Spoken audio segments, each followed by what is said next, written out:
जय श्री राधे। पूज्य श्री सद्गुरुदेव भगवान के चरणों में प्रणाम। ध्यान अवस्था में प्रभु से वार्तालाप। भगवान ने कहा, मेरी शरण हो जाने पर पाप रहते ही नहीं। साधक कहता है, यह मैं जानता हूँ, किंतु मैं वास्तव में आपकी पूर्णतया शरण कहाँ हुआ हूँ। अभी तक तो केवल वचन मात्र से ही मैं आपकी शरण में हूँ। भगवान ने कहा, वचन मात्र से भी जो एक बार मेरी शरण आ जाता है उसका भी मैं परित्याग नहीं करता, किंतु तुम्हें तो तुम्हारा जैसा भाव है उसके अनुसार मेरे शरण होने के लिए खूब कोशिश करनी चाहिए। साधक ने कहा, कोशिश तो खूब करता हूँ, किंतु मन के आगे मेरी कुछ नहीं चलती।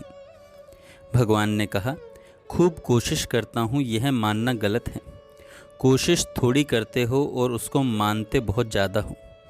साधक ने कहा, इसके सुधार के लिए मैं विशेष कोशिश करूँगा प्रभु, किंतु शरीर में और सांसारिक विषयों में आसक्ति रहने तथा मन चंचल होने के कारण आपकी दया बिना पूर्णतया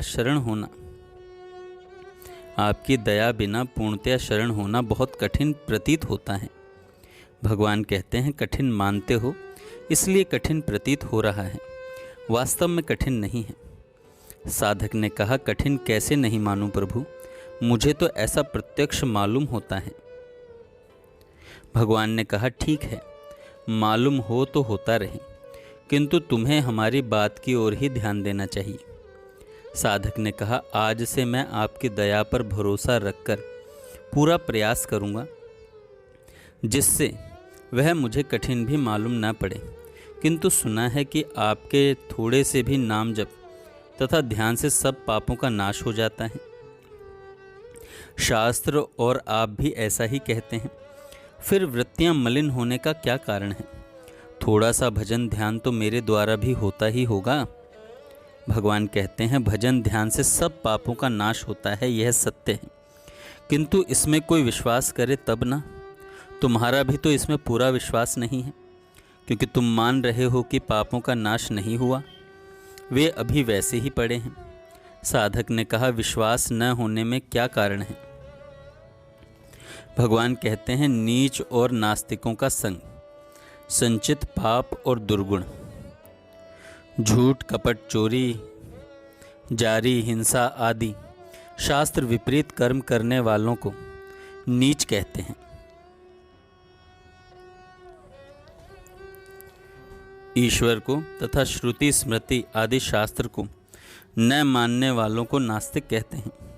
साधक ने कहा, पाप और दुर्गुण क्या अलग अलग वस्तु हैं प्रभु?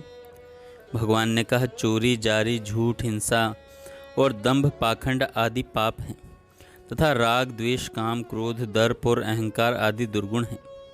साधक ने कहा, प्रभु इन सब का नाश कैसे हो? भगवान ने कहा, इनके नाश के लिए निष्काम भाव से भजन ध्यान सेवा और सत्संग आदि करना ही सबसे बढ़कर उपाय है। साधक ने कहा, प्रभु सुना है कि वैराग्य होने से भी राग द्वेष आदि दोषों का नाश हो जाता है और उससे भजन ध्यान का साधन भी अच्छा होता है। भगवान ने कहा, ठीक है, वैराग्य से भजन ध्यान का साधन बढ़ता है, किंतु अंतःकरण शुद्ध हुए बिना दृढ़ वैराग्य भी तो नहीं होता।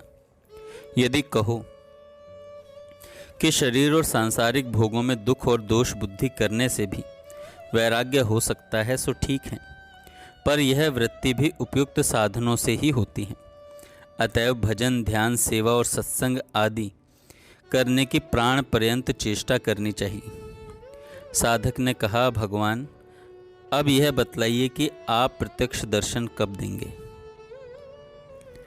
भगवान ने कहा, इसके लिए तुम चिंता क्यों करते हो? जब हम ठीक समझेंगे उसी वक्त दे देंगे।